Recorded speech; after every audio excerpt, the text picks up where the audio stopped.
Hi, everybody. It's Abby again from Gugu Guru, and I'm back with Kaitlyn for another little round of some conversations we've been having as she prepares to welcome her first. So, Kaitlyn is a first-time mom. She is out of Texas, and she is welcoming a little girl late May. Thank you Sure. for joining me again, Kaitlyn.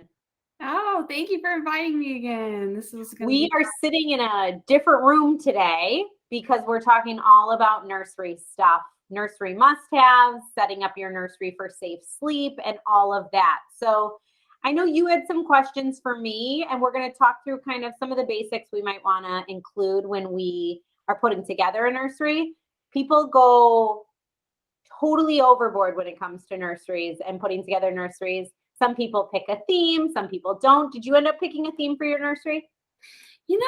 not really. I think I just had a color scheme that I'm going with per se, but maybe florally, but I don't want to go too crazy with it. So, Sure.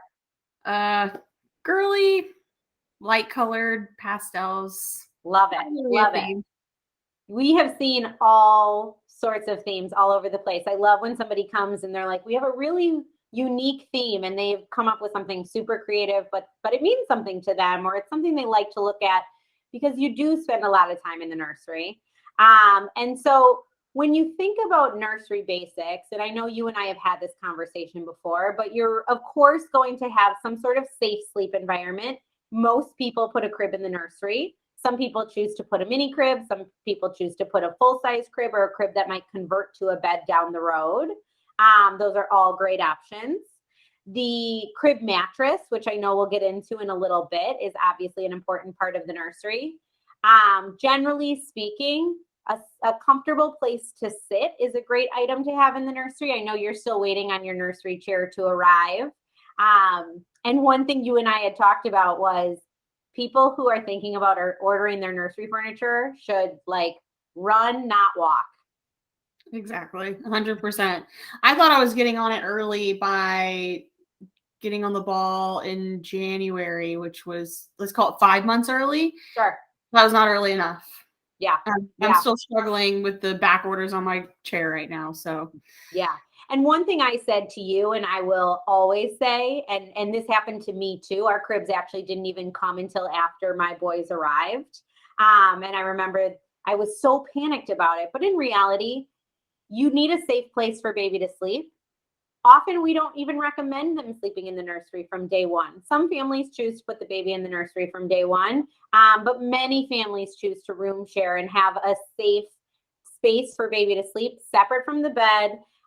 We want them to have their own safe sleep environment, but that doesn't necessarily mean it has to be the crib, because of course, what's safe for baby is that they're sleeping in a safe environment. And generally at the beginning, the rule of thumb from the American Academy of Pediatrics is that actually is in your room with you.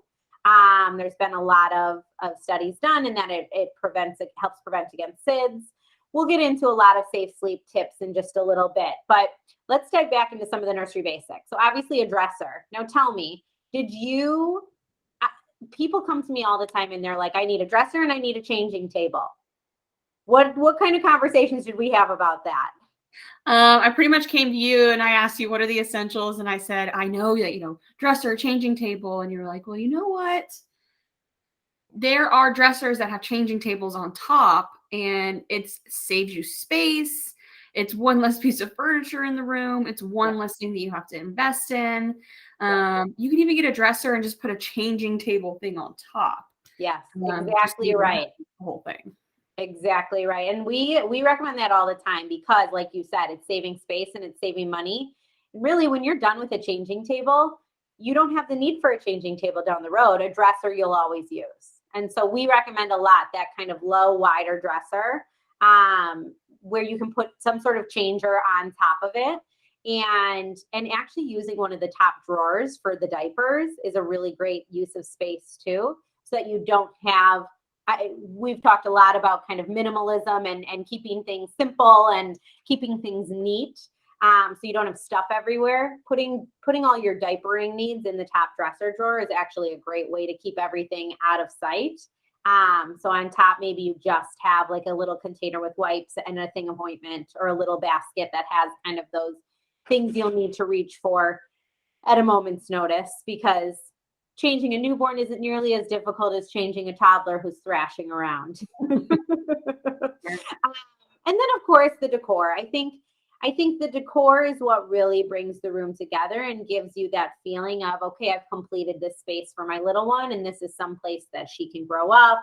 I do see there's an infant seat behind you. I know some people put those in the nursery, and I see there's a rug behind you too. Of course, that's a piece of decor. We do recommend staying away from lots of the things hanging over the crib, because that can put the baby in an unsafe sleep environment. But now that we've kind of talked through the basics, and obviously you're trying to keep in the room clothing for the baby and diaper stuff and maybe a few toys, but the room should really be a place that's about sleep. And so when we talk about safe sleep with a newborn, I always like to educate new parents on the ABCs of safe sleep. And so each of those stands for something. The A stands for being alone. So in the past, there were lots of families who co-slept. They had the baby sleep with them in the bed. That's not recommended anymore. We really want the baby to have their own sleep environment. Now, there are bassinets that you can slide right up to the bed that still have a wall or a mesh panel, so that you have that kind of togetherness, but you're still in your own separate safe sleep spaces. Those are great at the beginning. Or really any bassinet, any safe cradle, but you don't want it to be full of soft, cushy things like stuffed animals and blankets. And that's something I think I have a conversation with new parents about all the time, because grandparents come in and aunts come in and they want to keep the baby warm and put a blanket on the baby and put a stuffed animal in there, because you want to get that good, photo. But in reality, it's just not creating a safe sleep environment. So A is alone. The baby is alone. B is on their back. So right now, the recommendation, and this has changed throughout history, but the recommendation is that we put babies down on their back, because that really helps prevent against SIDS, helps prevent against accidental suffocation, their face getting stuck in the mattress. And C stands for crib, or really any safe sleep environment. So what does that mean, a safe sleep environment? It stands for crib, but really it could be crib, bassinet, anything that has a firm, flat mattress is going to give you that safe sleep environment, that safe sleep. C for crib. Tell me a little bit. So you got a mattress, crib mattress from Colgate. They're a company that we have at Gugu Guru worked with for years. And I know that it's currently in your crib. Is that correct? That's right. And does that mattress have any sort of sheet on top of it, or is that the cover that it came with? That's the cover it came with. It's actually how it came out of the box. That's amazing. And when you were putting it in there, did it feel really soft and cushy to you, or was it more of kind of like a firm surface? It's definitely a firm surface. The nice thing is it actually has two sides, and there was a tag that said infant side, and then one you could turn it over a little bit later, but it was definitely firm. Yeah. And I know I have people coming back to me and they're like, you recommended this mattress and I pulled it out of the box and it's hard as a rock. We want things to be soft and cushy and cozy for our little ones. The reality is they need that firm, flat surface that really allows them to sleep safely. And I've said this to you probably 100 times. Babies don't come out of us with any strong preferences. And so they're going to sleep where they sleep. And at the beginning, especially, I mean, they're sleeping 21 hours a day, in those really newborn days. And a baby is spending nearly 70% of their time in their safe sleep environment. And so you really want to put the energy into creating a safe space. So yes, firm. I love that Colgate does that. They label the infant side and the toddler side because it makes it easier. And then when she is a toddler and you're converting to a toddler bed, you do have that side that is a little bit softer. And the cover that's on there is really cool because when a crib mattress like this one comes with a cover already built on, you know it's something safe to use with the crib mattress. It means that all of the testing and all of the like certifications, so Green Guard Gold certification or anything that really tells you it's a little more eco-friendly or it's a little been created to be a little bit cleaner. You know, the babies are spending so much time on their crib mattresses. And so what they're breathing in around them is really important. And this means that that crib mattress cover has been tested the same with the whole mattress, all as kind of as one piece. And it's really been created for that maximum breathability. So you don't have to worry about things like SIDS. You don't have to worry about the accidental suffocation. It's something that all new parents do where they're coming in and they're checking once the baby does move into the crib to watch their little stomach go up and down as they breathe, and they're coming in to check. But tell me a little bit more as you're setting up your nursery and as you're setting up your crib, what other questions do you have about things you can or you can't put in the crib? I think one of the questions I have recently is revolving around bumpers, and not just the ones that go at the bottom, but also the ones that go at the top, and if there is ones that are recommended at all. Yeah. So we always say stay away from bumpers. They do give you that, Pinterest inspired photo and they make the crib look beautiful, but the fact is they're just not safe. And so they're not recommended. Now I'm talking more about those bumpers that go around the bottom. So generally speaking, there's two reasons people come and they want to use bumpers. One, they're nervous about the baby hitting her head on the slats of the crib. In reality, that's not something you need to be worried about. They're not moving around, especially in the newborn stage where you are being so careful about her head and her body and whatnot. They're not moving around so much. So the idea of her being able to really bang her head into the crib slats is very unlikely. The other time I get the bumper question is when babies are a little bit older, not, like the 6 month, 7 month age, and they're throwing their pacifiers out of the crib. And parents want to just have something that keeps all the pacifiers contained so that they can find them when they need them. Still, we don't recommend them. We want to keep bumpers out of the crib. But the solution to that is to put a lot more pacifiers in the crib. So we'll talk about that down the road. Now, what you brought up, actually, the bumpers that are at the top are generally used for a different purpose. And I'm glad you brought that up. So there are some kids, I can say mine included, who chew on their crib. And so over time, they will even chew like through the paint. It's why there are now laws about what the paint is made out of that's used on baby cribs. And there are kids who are like beavers who are just chomping through at the wood on their crib as they're teething and whatnot. It gives them a lot of sensory input or helps them kind of deal with the pain. Those bumpers you usually see at the top are to prevent against the kids from chewing on the cribs.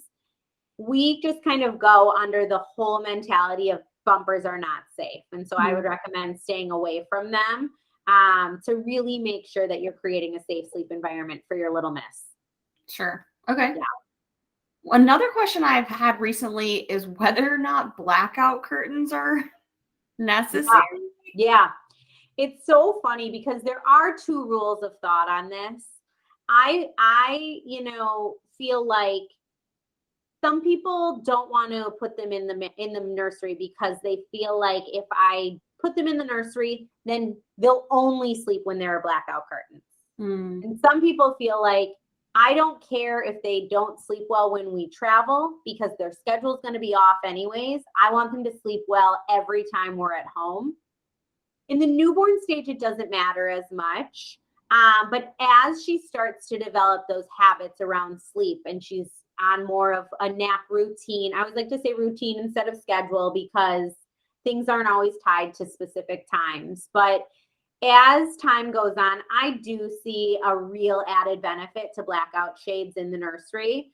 I very much fall under that mindset of you're generally sleeping at home. The majority of the time she's sleeping at home. So let's make that sleep routine really predictable for her. It doesn't mean they need to be up, the first day she's going into her crib, but it does mean that is going to be something that symbolizes, okay, it's time for sleep. We close the curtains when it's time for sleep. The same way we put you in your swaddle or your sleep sack. We give you your pacifier and we turn on your noise machine. Those are always some good rules of thumb or things you may want to add into your sleep routine so that it starts to signal to her brain, okay, it's time to sleep.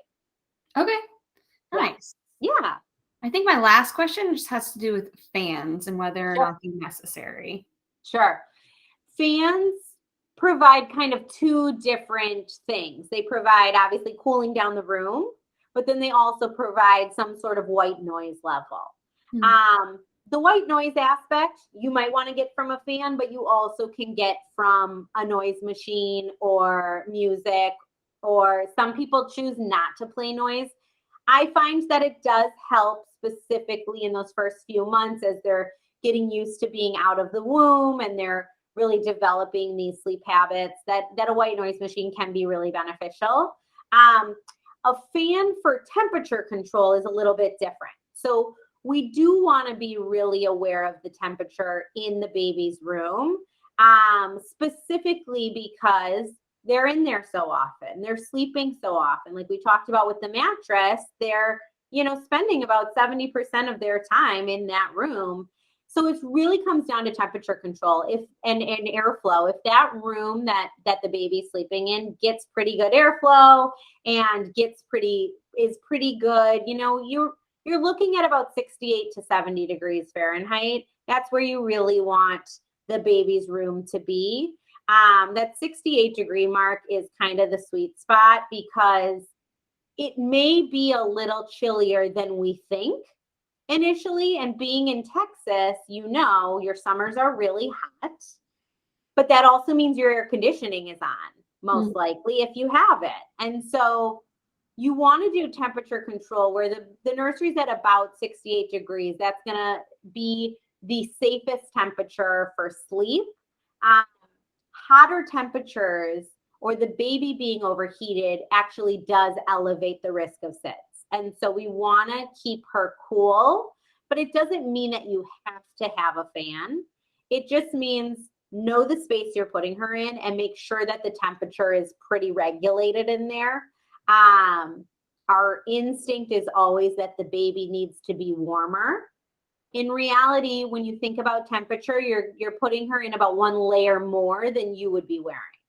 And so at night, when she's bundled up in a swaddle at the beginning or over time in a sleep sack, she actually doesn't need the heat blasting. And that would actually be a much bigger risk than keeping it a little bit cooler in her space. Gotcha. Yeah. Okay, cool. That makes sense. Yeah. I am always here to answer those questions. I'm so glad you gave us a little look into your nursery. We're really excited to see it when it's finished. Me too. And I promise your chair will arrive at some point. Anything else I can help you with today?